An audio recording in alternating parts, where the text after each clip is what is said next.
Hashem could be a little prickly. You saw what he did to Job. Like, what was the deal with that? I know, and I think Jung said, I think he ties like Jesus back to that it's like God, that Jesus like on the cross is like apology for what he did to Job. Well, you know what he actually says about Job. I don't want to. Jung. I would love to be chatted on Jung by you because I don't want to offend anybody's sensibilities. Just be careful to say in the name of the Lord. Well, so what he says about Job in his book Answer to Job, which he wrote in a fever, is that God is an evolutionary deity.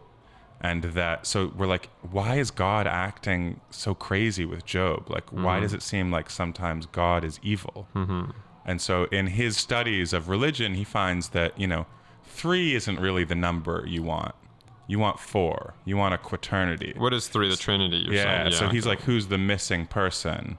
The missing person is the devil, who is also a persona of God. And, and so that person of God was more present in the Torah, but then, the New Testament was sort of, he's sort of like Jesus is atoning for God's sins as much as he's atoning for the people's sins. It's an interesting, it's something about that gives me the creeps, and I almost, because my sense is always that like if you're a Catholic, like it's easier just to like read Freud because he just says like, yeah, we're nothing but mammals. Let's do it like we do on the Discovery Channel. Yeah.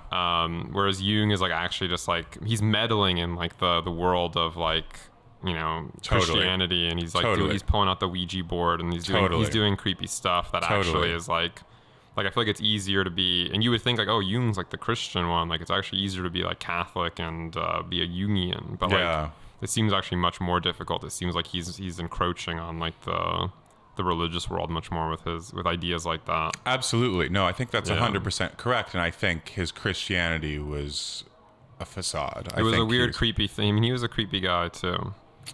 Yeah. You saying all this stuff, it kind of gives me chills. But I don't know, what do Jewish people, and how Jewish are you? Just your dad is Jewish, right? That's correct. That's the thing. So you weren't raised. No, I had no religious upbringing.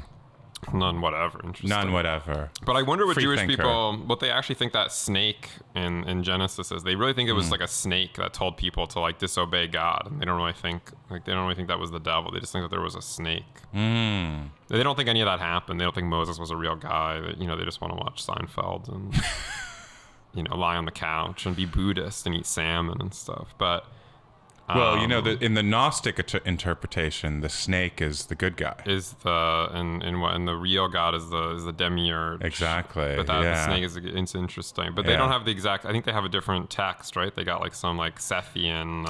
Well, there's a whole bunch of those really interesting texts that were unearthed in the 1940s. Well, yeah, the Nag Hammadi, right? Exactly. They dug them up. Yeah. We did some of that. I've been more interested lately because I've been interested more in like the Jewish stuff. Yeah. But I've been more interested in like the authorship of the Torah, because it was just Passover and Easter, but I watched like there's the DreamWorks like cartoon about Moses called The Prince of Egypt. Do you know about this? No. I never knew about it either, but I've been around these Jewish people. They were telling me this is a classic when they were kids. But it's interesting because it portrays Moses and the Pharaoh like as brothers, which like kind of makes sense, because like in the Bible it doesn't quite say that, but like it says Moses was adopted like by the Pharaoh's daughter. So like if Moses was like he must have known that Pharaoh pretty well, right? It must have kind of been his brother. And I think they stole that from like the 10 Commandments, but I never saw like the original like 10 Commandments. I'm not going to sit there 3 hours. Give me the cartoon, right?